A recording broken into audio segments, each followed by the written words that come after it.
Someone else had my phone number, but I never gave it to them. My car keys were missing from the kitchen counter. Then a text arrived. "Thanks for being such a quiet guest. Keys are in your ignition for easy checkout." But I never put them there.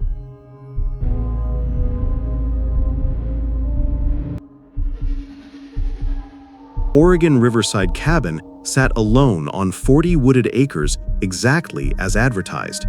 The river made loud noise 50 yards from the wooden deck. I dropped my hiking pack and checked the Wi-Fi signal. 5 bars, surprisingly strong for such a remote location. My phone buzzed immediately. Unknown local number. "Hope you like the cabin. Weather turning tonight. Extra blankets in the hall closet. Sarah." But I never gave Sarah my phone number during booking. The rental messages went through the app, never direct contact. I checked my reservation details twice. My number was not listed anywhere visible to hosts. How did she get it? The welcome basket contained local snacks, craft beer, and a handwritten note thanking me for choosing their family retreat. The handwriting looked practiced, like it had been copied many times. The beer bottles were ice cold, but the mini fridge was set to normal temperature. The cabin interior gleamed like a showroom, every surface spotless, but something felt rehearsed about the perfection. The throw pillows were arranged too perfectly, the magazines fanned at exact angles. Even the firewood was stacked with mathematical precision. As evening approached, the river grew louder, drowning out smaller forest sounds. I grilled salmon on the gas grill, watching the water turn silver in fading light. At 8:43 p.m. exactly, bright lights lit up the trees across the river. Nothing moved in the light cones, but the sensors kept triggering in sequence, left to right, like something large was pacing the far shore. The pattern repeated every 12 minutes until I went inside. Why would lights turn on with nothing there? Inside, I discovered the heat control was locked behind clear plastic, set permanently at 74 degrees. No way to adjust it. The bathroom mirror had a small gap along the top edge, as if recently moved. When I pressed against it, the entire mirror shifted slightly inward. Behind the glass, a thin black wire disappeared into the wall. I photographed it, but told myself it was probably the heating element. The wire looked too thin for heating though, more like data cable. The main bedroom felt stuffy despite air conditioning running. I cracked the window and heard odd electronic chirping from somewhere in the woods. Not insects, but something digital repeating every 45 seconds. The sound seemed to move closer throughout the night. At 2:30 a.m., I woke to complete silence. The river had stopped. I looked outside and saw water still flowing, but heard nothing through the glass. The chirping had stopped too. Even my own breathing seemed muffled, as if the air had changed overnight. My phone showed full signal strength, but would not connect to anything. Calls failed immediately with no error message. Text messages sat in pending status forever. The cabin Wi-Fi still appeared in settings, but would not load any websites. I tried the house phone I had noticed in the kitchen earlier. No dial tone, complete electronic isolation. Something was actively blocking all signals in this location. At 3:15 a.m., the front door handle turned slowly from outside. The metal lever moved down, then stopped. The lock mechanism made soft clicking sounds, like someone was testing different keys carefully, testing the locks while thinking I was asleep. I held my breath and waited. After 5 minutes, footsteps moved around the cabin outside, testing windows, checking the back door. The motion lights stayed dark, as if whoever was outside knew exactly how to avoid triggering them. Morning brought normal river sounds and working phone service. Everything functioned perfectly again. I packed immediately, eager to leave this electronic prison. But my car keys had vanished from the kitchen counter where I left them. I searched every room twice, growing more panicked. At 9:15 a.m., another text arrived from Sarah. "Thanks for being such a quiet guest. Keys are in your ignition for easy checkout." The keys were indeed in my car, sitting in the ignition, but I clearly remembered leaving them inside on the counter. The metal felt slightly warm to the touch, like someone had been using them recently. My dashboard camera footage showed extra miles I had not driven, 12 additional miles from yesterday evening. Someone had taken my car during the night while I slept, trapped inside their signal-blocking bubble. If you're enjoying these allegedly true stories, please tap follow. I checked my dashboard camera footage, hands shaking as I scrolled through the night timeline. Most of the early morning hours showed normal, empty cabin views, but at 4:23 a.m., the final recorded frame captured something that made my blood freeze. A shoulder in dark clothing appeared behind my steering wheel. Someone else had been driving my car through the Oregon wilderness while I was unconscious inside what I now realized was not a vacation rental. It was a carefully constructed trap, and I had walked right into it. But that's nothing compared to what happened to the tourist who booked the flat with the helpful host who insisted on bringing tea every afternoon.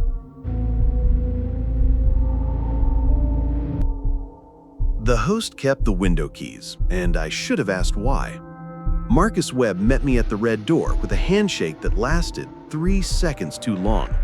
His teeth were brown, and his pale blue eyes kept studying my face like he was trying to remember every detail. The old house stood wedged between identical neighbors on a stone street that maps had trouble locating precisely. The red door opened to reveal narrow hallways lined with old photographs of stern-faced families from decades past. "Popular with American tourists, this flat," Marcus said, bringing me inside with keys that made too much noise for such a small space. The wooden floors creaked with each step, and the air smelled of flower cleaning products, hiding something earthier underneath, something organic and unpleasant. Marcus explained the old electrical system, while his soft fingers touched light switches with unusual familiarity. His weathered face carried deep lines, but his hands showed no rough spots or wear marks. Hands that had never done hard work. The flat was clean, yet felt lived in, as if someone had recently left in a hurry. Fresh flowers filled every room, but their stems showed brown water damage in the glass containers. The big fridge contained milk dated yesterday, and a half-eaten sandwich wrapped in plastic. "The previous guest extended her stay elsewhere," Marcus said when I asked about the food. His watery eyes looked away when he spoke, and he paused just long enough to make the lie obvious. "Quite popular with young American tourists, this place," he continued, showing me the main bedroom with its old wooden closet and modern security locks on the windows. The locks needed a key from both inside and outside, unusual for fire safety rules. Marcus showed how they worked, keeping the brass key afterward. "For your security, of course. Edinburgh has changed lately. Not safe for tourists, especially Americans traveling alone." That evening, I heard steady footsteps above my ceiling around 10 p.m., back and forth pacing for exactly 30 minutes, then complete silence. The building layout I had seen showed no flat above mine, just sealed roof space reachable only from outside ladders. Someone was walking up there, watching my movements below through gaps in the floorboards. I texted Marcus about possible roof repairs, but got no response until morning. Old buildings settle strangely. Nothing to worry about at all. The next day brought an uninvited knock at 2 p.m. Marcus stood outside with a tea set and cookies, already moving past me into the kitchen. "Thought you might fancy a proper British tea experience," he said, not waiting for permission. He knew exactly where everything was kept: the kettle, the cups, the sugar bowl. Moving through my temporary kitchen like he had done this routine hundreds of times before. The tea tasted metallic, with an aftertaste that stayed on my tongue. Within minutes, I felt drowsy despite having slept well the night before. My vision became slightly blurred, and my thoughts felt wrapped in cotton. The drowsiness was artificial. The tea had been spiked with something to make me weak. If this got your attention, hit like so more people find these allegedly true stories. While I dozed on the old couch, I heard Marcus moving through the flat, opening drawers, taking photographs with a digital camera that clicked and buzzed with each shot.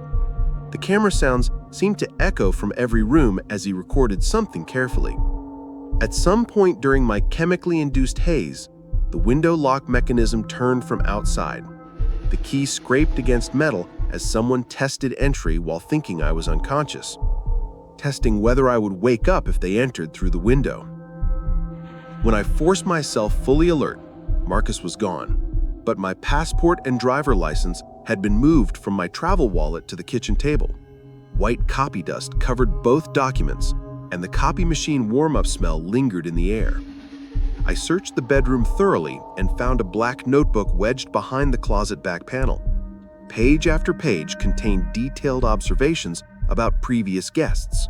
All women, all Americans, all with intimate personal details no casual host should possess. Sarah, allergic to shellfish, prefers evening showers, sleeps on right side, calls parents Sunday evenings. Jennifer, strict vegetarian, calls mother Tuesday at 6 p.m. sharp, jogs every morning at 7:30 a.m. sharp. 23 names total, spanning 18 months. Each entry included daily patterns, routines, food preferences, sleep schedules, and communication habits, information that could only be gathered through extended secret observation. The final entry was dated yesterday, written in Marcus's careful handwriting. Rebecca, Tuesday arrival, trusting personality, no emergency contacts listed, travels alone frequently. Rebecca was my name, my exact arrival day, and somehow Marcus knew personal details about my character and travel habits that were in no booking information. Details he could only know if he had been researching me for weeks before I arrived. At dawn, I climbed onto a chair and found the window key hidden on top of the closet, exactly where Marcus thought I would never look. I escaped through the back garden while he was presumably asleep, leaving my luggage behind rather than risk another encounter. 2 blocks away, a police notice was taped to a lamppost. The bold text made my heart stop. Missing person appeal.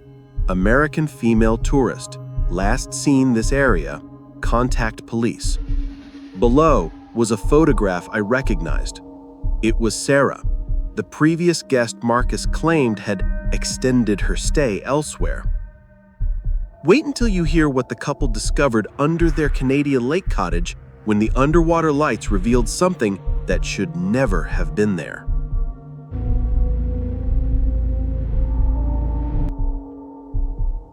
The cottage key felt warm, but October air was freezing cold. The cottage key was hidden exactly where promised, under the painted turtle figure by the old dock. But the brass metal felt unnaturally warm in my palm despite October chill.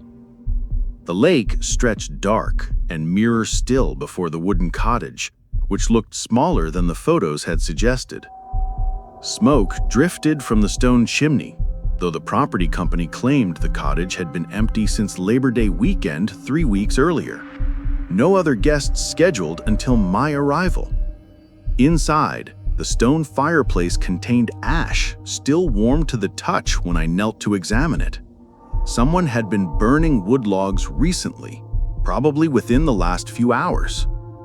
A ceramic coffee mug sat in the kitchen sink with coral pink lipstick marks that looked fresh, not weeks old.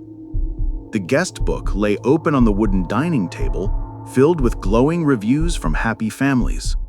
But as I read through the entries, something disturbing emerged.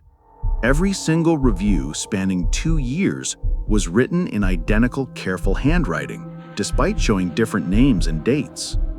Different guests, same person writing, all of them fake. The main bedroom faced the lake through huge windows with empty curtain rods hanging bare. Nail holes in the log walls suggested recent removal of all window coverings. I felt completely exposed, like someone could watch every movement from the trees across the water.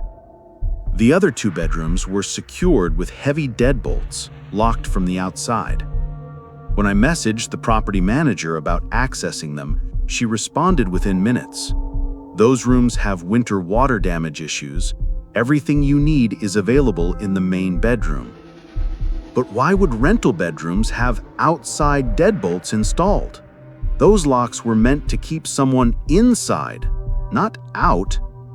My first night passed quietly until 3:40 a.m., when powerful work lights began pulsing beneath the wooden dock in precise geometric patterns. The light grid operated for exactly 10 minutes with military precision, then went completely dark. I photographed the phenomenon through the bedroom windows, but the images showed only black water reflecting nothing. Morning revealed a red kayak that was not mentioned anywhere in the rental listing, positioned perfectly for lake exploration. The paddle was still damp with lake water, though no rain had fallen overnight. Someone had been using it recently. A laminated map was tucked under the front seat, showing my cottage marked with a red X. 3 other properties around the lake bore identical red X marks, with handwritten notes listing current guest names and exact booking dates that matched active reservations. I was not the only person being tracked and monitored. Paddling toward the marked locations, I found each cottage dark and seemingly abandoned, despite showing occupied status on rental websites. One property had a silver car in the gravel driveway, but showed no signs of human activity.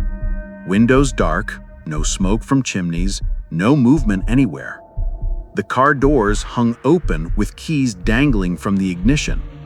All seats were covered in heavy plastic sheeting, like something messy was expected to happen inside the vehicle. At noon sharp, a maintenance worker appeared at my dock, claiming the property owner had sent him to inspect the water heater. He wore no company uniform and carried tools that seemed wrong for plumbing work: zip ties, duct tape, and a tablet computer he checked constantly. He spent far more time examining the locked bedroom doors than any plumbing fixtures, testing how strong they were and photographing the lock models with his device. His questions grew increasingly personal and invasive. Was I traveling completely alone? How long was my stay? Did anyone know my exact location? Had I shared my plans with family back home? As I reached for the kayak rope to pull it closer to shore, something grabbed the rope from underwater and yanked hard. The boat lurched toward deeper water with tremendous force, before the grip suddenly released, leaving me stumbling on the dock. Someone had been wading beneath the surface, testing my reactions. After the fake maintenance worker left, I discovered small electronic devices hidden throughout the cottage interior, behind old picture frames, under lampshades, inside the coffee maker. Each device was warm to the touch and clearly designed for surveillance transmission. The worker had not come to fix anything. He had come to plant monitoring equipment while checking my vulnerability as a potential victim. I packed my belongings immediately and attempted to leave, but found the narrow access road completely blocked by a massive white pine tree. Fresh chainsaw marks and the sharp smell of diesel fuel proved it had been deliberately cut down across the roadway. My phone showed no cellular signal whatsoever, and the GPS had stopped updating location data miles earlier. Complete electronic isolation, just like the devices were designed to provide. When I hiked back to check the roadblock an hour later, the enormous tree had been completely removed, as if they had allowed me to discover their surveillance network, then permitted my escape because they had already gathered whatever information they needed. The cottage was never a vacation rental. It was a data collection facility disguised as hospitality, and I had volunteered to be studied like a laboratory specimen. But even that systematic surveillance pales compared to the Australian beach house, where the isolation wasn't accidental, it was engineered.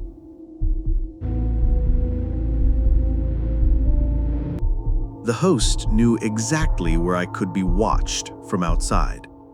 The beach house sat completely alone on a stretch of white sand that looked professionally maintained, with blue-green water that seemed filtered through expensive camera lenses.